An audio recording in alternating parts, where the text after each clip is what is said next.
Hello, everybody. Welcome to Tuesday. The S&P 500 was down 1.2% today. I really think the market's waiting around for the Federal Reserve's comments tomorrow. They're meeting today. They meet tomorrow, and they come out and give their comments, talk about what they see and what they might be doing. Very, very important events to the stock market. You will see this. So I think people kind of wait on the sidelines until we see what happens there. I would like to spend some time here talking just about the history of kind of downturns. The S&P 500 right now, from its highest close to the close today, is down 9.2%. And so, how often does this happen and those types of things? One of the things that helps me tremendously during these downturns is kind of understanding the history and how they work in the past. So CNBC put out a great article today, shows that since the end of World War II, 1946 to now, we've actually had 84 downturns of 5 to 10%. So it happens more than once a year. We really haven't had hardly any at all in the last over 3 years. We had a downturn at the end of 2018. Of course, we had the pandemic downturn. So I think we've forgotten how frequent these are. But the recovery time on those 5 to 10% downturns is just 1 month on average. So not too bad. And then when you get to that kind of 10 to 20% downturn range, which we could fall into, I do think we have some momentum to the downside here.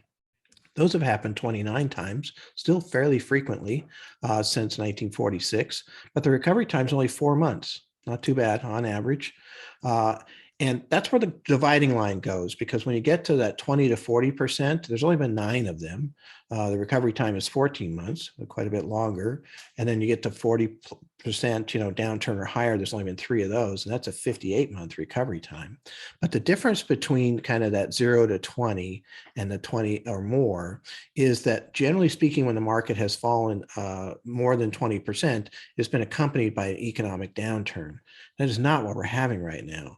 The leading economic indicators went up again in December. Earnings are pretty fantastic. 88% of the companies that have reported so far have beaten Wall Street's expectations for those earnings, which is really fantastic. Market's still going down, even though earnings are going up and the economy is going up. Usually that's kind of a buying signal to me as far as that goes. There's just some negative sentiment that's happening here, fear about what the Federal Reserve might do or might not do. A lot of times there's different things that are going on, in different people's portfolios and what have you. So you want to design portfolios that can handle that kind of 0 to negative 20% drops in the stock market, so that you don't have to do a lot of movement and those types of things, how much in stock and bond and those diversification that you have in that portfolio. And then when we get into a motion like this, where the market's coming down, the economy's coming up, I call that a sideways motion market until the economy starts to come down or we get past 20%. And essentially, what you want to do is you want to just keep rebalancing the portfolio through that time frame. If the market gets past 20%, and especially if there's some signs of economic weakness coming on at the same time, that's when you probably want to get more defensive, just because, again, the recovery times are 1 and 4% for that kind of 5, 10 to 20%, downturns, and they get a lot longer after that. So you can kind of shorten your recovery times potentially by getting a bit more defensive if you get past that. So I thought those numbers were useful. They're, helped me a lot to understand what's going on, with the markets, is understanding the history of the market. So I'm always trying to help people to get better at their investing and how they feel about their investing. And I do think that's a big important component, is understand, what's happened in the past as far as that goes. These types of downturns we're having right now happen more than once a year since 1946. So just kind of part of the process. Market's still a great place to be.